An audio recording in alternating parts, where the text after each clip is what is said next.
ચાલો આજે વાત કરીએ ENFP વ્યક્તિત્વ વિશે, જેને ધ કેમ્પેનર પણ કહેવાય છે. આ એવા લોકો છે જેમનામાં એટલી બધી ઊર્જા, ક્રિએટિવિટી અને પ્રેરણા ભરેલી હોય છે કે બસ પૂછો જ નહીં. કોઈ એવી વ્યક્તિને ઓળખો છો જે દરેક નવી વસ્તુ માટે એકદમ એક્સાઇટેડ થઈ જાય? માની લો કોઈ નવો આઈડિયા આવ્યો અને બસ એમને તો એ ગમી જ ગયો. એમનામાં એક અલગ જ લેવલની એનર્જી હોય છે. કોઈ નવો પ્લાન ગણ્યો? એ લોકો તરત જ એને શરૂ પણ કરી દે છે. કોઈ રાહ જોવાની નહીં. સપના જોવામાં, કલ્પના કરવામાં અને લાગણીઓમાં તો એ લોકો માસ્ટર હોય છે. પણ અહીં જ એક મજાની વાત છે. એ લોકો શરૂ તો ઘણું બધું કરે છે, પણ પૂરું બહુ ઓછું. જેટલી સ્પીડમાં એક્સાઇટમેન્ટ આવે છે ને, એટલી જ સ્પીડમાં ગાયબ પણ થઈ જાય છે. જો આ બધું સાંભળીને એમ લાગતું હોય કે અરે આ તો મારી જ વાત છે, તો બની શકે કે આ ENFP વ્યક્તિત્વની જ વાત થઈ રહી છે. તો ચાલો આ સુપર એનર્જેટિક અને ક્રિએટિવ પર્સનાલિટીને થોડું ઊંડાણથી સમજીએ. ઘણા ENFP લોકોના મનમાં આ બધા સવાલો ફરતા જ રહે છે. એમને ક્યારેક એવું લાગે કે શું હું સિરિયસ નથી? અથવા મારામાં ફોકસ કેમ નથી? પણ સાચી વાત તો એ છે કે ENFPનું મગજ બન્યું જ છે નવા આઈડિયાઝ અને શક્યતાઓ માટે, રોજિંદા બોરિંગ કામ માટે નહીં. અને આ જ તો આખી વાતનો સાર છે. જો કોઈ ENFP શિસ્ત શીખી લે ને, તો એને કોઈ રોકી ન શકે. બસ આ જ ચાવી છે એમની શક્તિને અનલોક કરવાની.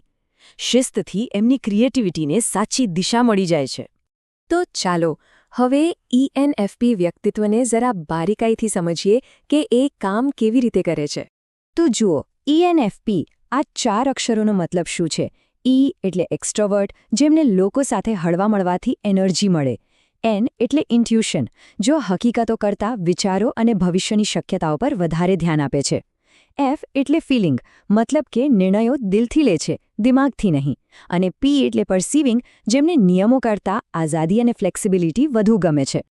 જો ENFPના મગજને સમજવું હોય ને, તો બસ ફટાકડાને યાદ કરી લો.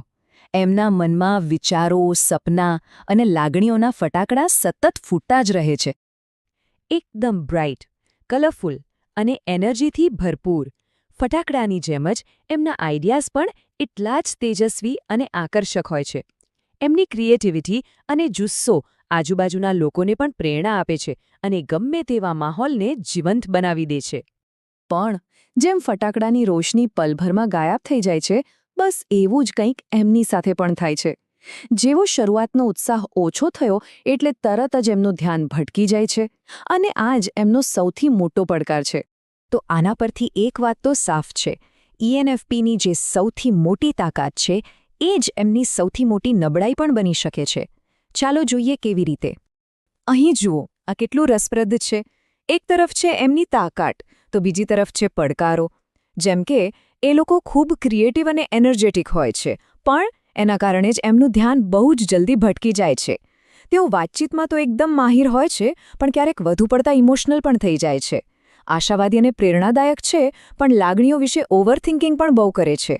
અને હા, નવી વસ્તુઓ ફટાફટ શીખી લે છે, પણ રૂટીન અને બોરિંગ કામથી તો એમને સખત નફરત હોય છે.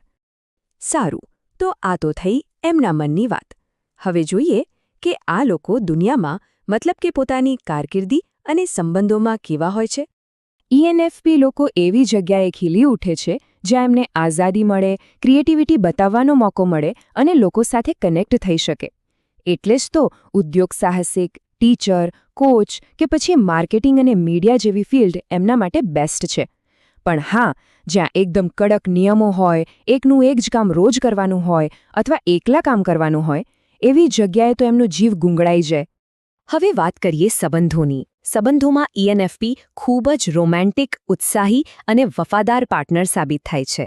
એ લોકો સંબંધમાં પોતાનો જીવ રેડી દે છે, ભરપૂર પ્રેમ, ઊર્જા અને ધ્યાન આપે છે. પણ બદલામાં એમને શું જોઈએ? બસ થોડી સમજણ, આઝાદી અને ફન. જો કોઈ એમને કંટ્રોલ કરવાની કોશિશ કરે કે પછી સંબંધમાં બોરિંગ રૂટીન આવી જાય, તો એમને બિલકુલ નથી ગમતું. ઓકે, તો અત્યાર સુધી આપણે બધું સમજ્યા. પણ હવે સૌથી અગત્યની વાત. આટલા બધા વિચારો અને સપનાઓ જોનારા લોકો એને હકીકતમાં કેવી રીતે બદલી શકે? મતલબ કે એક સ્વપ્ન જોનારથી કામ કરનાર કેવી રીતે બની શકાય? આના માટે 4 સિમ્પલ સ્ટેપ્સ છે. પહેલું, જે શરૂ કરો એને પૂરું કરવાની આદત પાડો. બીજું, મોટા સપનાઓને નાના નાના ગોલ્સમાં તોડી નાખો. ત્રીજું, શિસ્ત અને રૂટીનની તાકાતને સમજો. અને ચોથું, તમારી બધી ઊર્જાને અલગ અલગ જગ્યાએ વેડફવાને બદલે એક જ વસ્તુ પર ફોકસ કરો. આ એકદમ સિમ્પલ ફોર્મ્યુલા છે, પણ બહુ જ પાવરફુલ છે. સપના વત્તા એક્શન બરાબર સફળતા.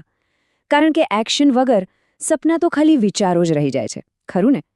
જ્યારે કોઈ આઈડિયા પર કામ કરવાનું શરૂ થાય છે, ત્યારે જ સાચી સફળતા મળે છે. અને જો પ્રેરણા જોઈતી હોય તો આ ચહેરાઓ જુઓ. Walt Disney, Robin Williams, Will Smith, Ellen DeGeneres, આ બધા એવા લોકો છે જેમણે પોતાની આ જબરદસ્ત એનર્જી, ક્રિએટિવિટી અને લોકો સાથે જોડાવાની આવડતનો ઉપયોગ કરીને દુનિયામાં નામ કમાવ્યું.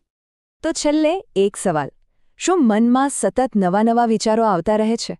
શું નવા પ્રોજેક્ટ્સ શરૂ કરવાનો જોશ તો ખૂબ હોય છે, પણ એને પૂરા કરવામાં તકલીફ પડે છે? જરા વિચારજો, કારણ કે આ સવાલનો જવાબ જ કદાચ અંદર છુપાયેલી અસલી શક્તિને ઓળખવામાં અને તેને સાચી દિશા આપવામાં મદદ કરી શકે છે. એક કદમ વિકસિત ભારત કી ઓર.